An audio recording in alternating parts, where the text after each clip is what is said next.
Your Excellencies, ladies and gentlemen, a warm welcome to The Hague, the city where the world is at home.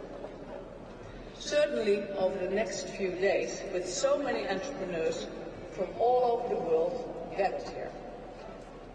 I would like to extend a special warm welcome to the United States Secretary of State, Mr. Mike Pompeo.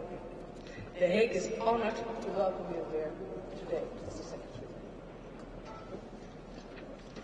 The same applies to our own Prime Minister, Mr. Mark Rutte. A very warm welcome to you, Your Excellency. It fills me with pride that the Global Entrepreneurship Summit is taking place here in this city.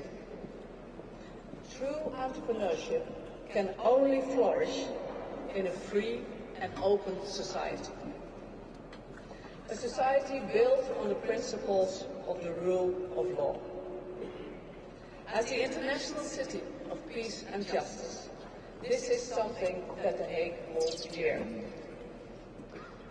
There is yet another reason why I am so pleased to welcome you here. A better future is a matter for us all. And you are people who are dedicated to do that, who work for it, day in and day out. Passionate entrepreneurs who use their creativity and business talents to create a better world. I meet them wherever I go, both here in our city and on the other side of the world. By growing food sustainable at sea, or converting seawater into drinking water, for example. These and many other innovations have made The Hague an impact city. Wherever I come across them, I'm always so impressed by examples like this. Because I know of my own experience what entrepreneurship involves. Just as I also know how wonderful it is to be able to make a difference with a business, to contribute to progress in society, to work towards a safe, sustainable and prosperous world, close to home or worldwide.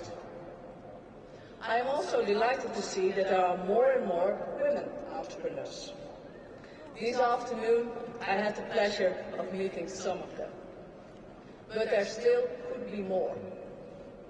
Sustainable Development Goal number 5 states, achieve gender equality and empower all women and girls. Entrepreneurs, both men and women, are crucial to that. Ladies and gentlemen, our world is faced with major challenges in many different areas. But when I look around me here, I am sure that we can meet those challenges. Because we can count on the strength of entrepreneurs. Because we can count on you. Because it is entrepreneurs who drive the social progress. People with a passion for what they do and for the world. Men and women like you, who every day show that it is possible, doing business and doing good. And it is in that spirit that I wish you a very successful summit.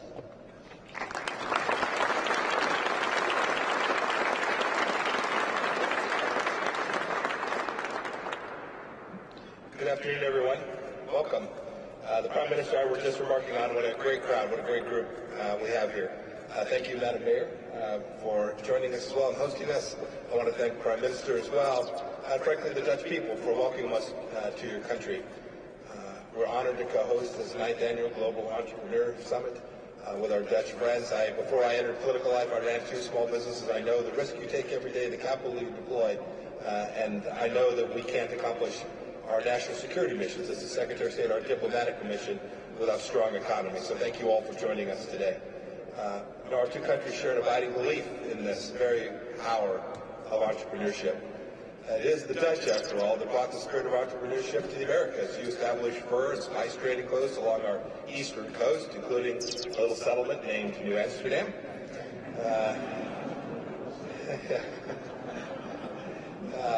Look, New York City's now become the home to countless entrepreneurs, including our current president. The American story has been written in no small part by entrepreneurs, risk takers, the likes of Edison and Forbes and Ford and Jobs. The history isn't unique to us in the United States. The Netherlands has also generated visionary entrepreneurs like Gerard Philips, or more recently, Jaap Hartsen, who helped develop the Bluetooth technology that we all rely on today. And all throughout the free world, the progress of nations is driven by those who are willing to take a big risk, to put their own capital out there, to fail sometimes and then fail again, until one day success follows you. So I want to spend just a few minutes today talking about the principles that foster entrepreneurship in any society, how it is that government can get out of the way so that you all can do what it is you do that makes families here in the Netherlands and families in the United States thrive and grow. Look, let's acknowledge that it takes amazing people like you all here. We've got more than 1,000 most promising entrepreneurs from 140 different countries who have joined us at this summit. You are indeed living proof of markets, of how innovation is driven by competition and not by government diktats. You're developing new medicines that can regenerate damaged heart tissue. You're inventing solar-powered backpacks that allow African children to use electronics in their schools. You're building software. You're building software that allows small farmers in Colombia to access the same agricultural supplies that bigger farms are able to do in Western countries. More than 300 investors are here, too, to back up those ideas. I hope you'll get a chance to meet each other and create some important strategic and investor relationships. And then there's one last group represented at this summit, government leaders. Okay, don't all cheer at once. Government leaders can bring values to entrepreneurs if and only if we are capable of creating a necessary environment in which you can thrive. And I want to talk about what those conditions are. We know them in the United States. We know them here in the Netherlands. First, entrepreneurs need the right to private property, both physical property and intellectual property. Without this fundamental right, one that we take for granted too often, I think, without this fundamental right, there's no incentive to innovate because there's no reward for that innovation. You don't have to take my word for it. Steve Jobs put it this way. He said, quote, "If protection of intellectual property begins to disappear, then creative companies will disappear or frankly just never get started." End of quote. Property rights are the bedrock of any successful economy. It's why America insists on these protections in our society and in the trade deals that we enter into as we move forward. Second thing entrepreneurs need is the rule of law. It's pretty basic.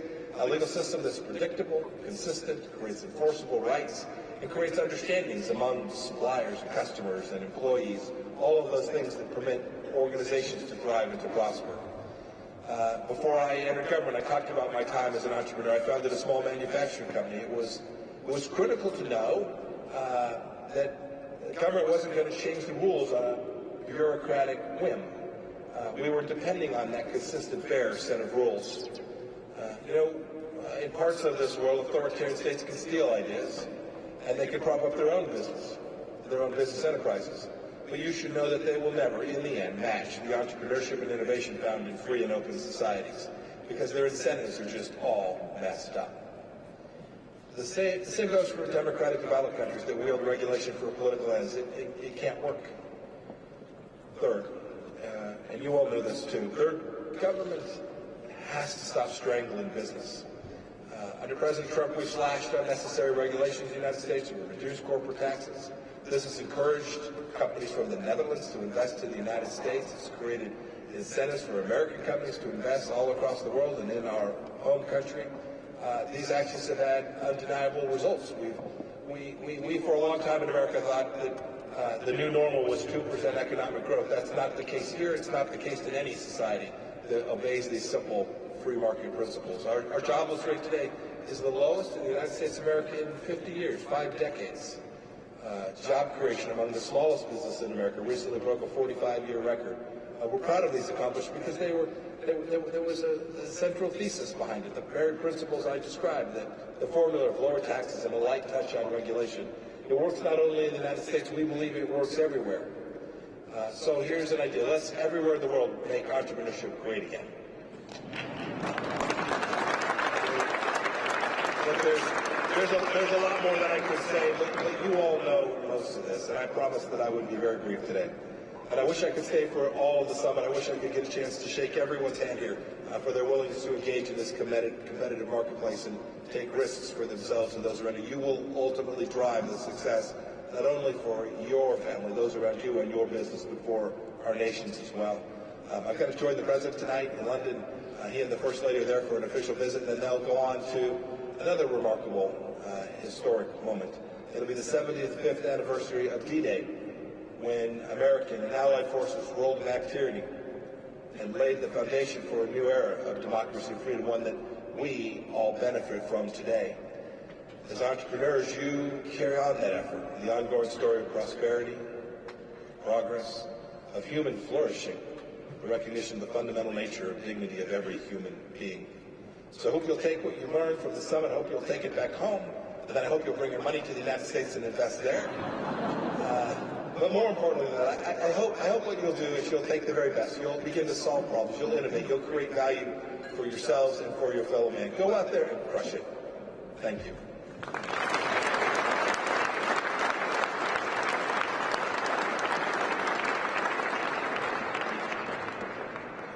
Mr. Secretary, Madam Pompeo, Madam Mayor, Your Excellencies, and ladies and gentlemen, this is exciting. This is an exciting event we're going to have. And the Netherlands welcomes you all with open arms. We're extremely proud to be co-hosting this 9th Global Entrepreneurial Summit. It will be the first to be held in the European Union. And Secretary Pompeo, both our countries were built on the principles of free trade, an entrepreneurial spirit, and an international outlook. And what's more, we have been close friends and trade partners for over 400 years now. So it makes sense that this summit has come to the Netherlands. And we are grateful and indeed excited that it has. So I'd like to thank you and the US government for this opportunity to be your co-host this year. And thank you everyone for coming from all over the world to my hometown, The Hague.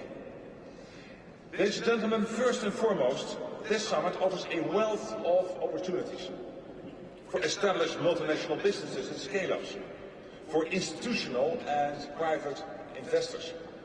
In fact, for the world as a whole, because the Global Entrepreneurship Summit has a long-standing tradition of building connections that make the world better and, at the same time, make a healthy profit. Connecting, doing good, and doing well. Given the major challenges the world faces, climate change, food production, connectivity, energy, and health, it's crystal clear that society is your next biggest client. It's clear that sustainability is by far the biggest business case of our time, and that innovation is key. But that will hardly come as a surprise, because innovation has always been the foundation of successful entrepreneurship. Henry Ford is thought to have said, if I asked people what they wanted, they would have said faster horses. And this point still holds true today. To solve tomorrow's problems, we need fresh ideas and new solutions today. Or as you, Mr. Secretary, put it in a preparatory meeting in Kansas, if you keep doing things the way you always did, you will fail. That's what we mean by the future is now. The business model of this 9th Global Entrepreneurship Summit is itself innovative. For the first time, the GES is bringing together businesses and large-scale investors. For example, BlackRock, the biggest investor not only in the United States, but in fact the entire world. And some of the biggest investors in Europe and Asia, like the Dutch pension fund APG and SoftBank of Japan. So when you look around this hall and the World Forum, you will be looking at hundreds of billions of euros and dollars just waiting for the next brilliant idea, scientific breakthrough, or promising business proposition. That alone makes this summit unique.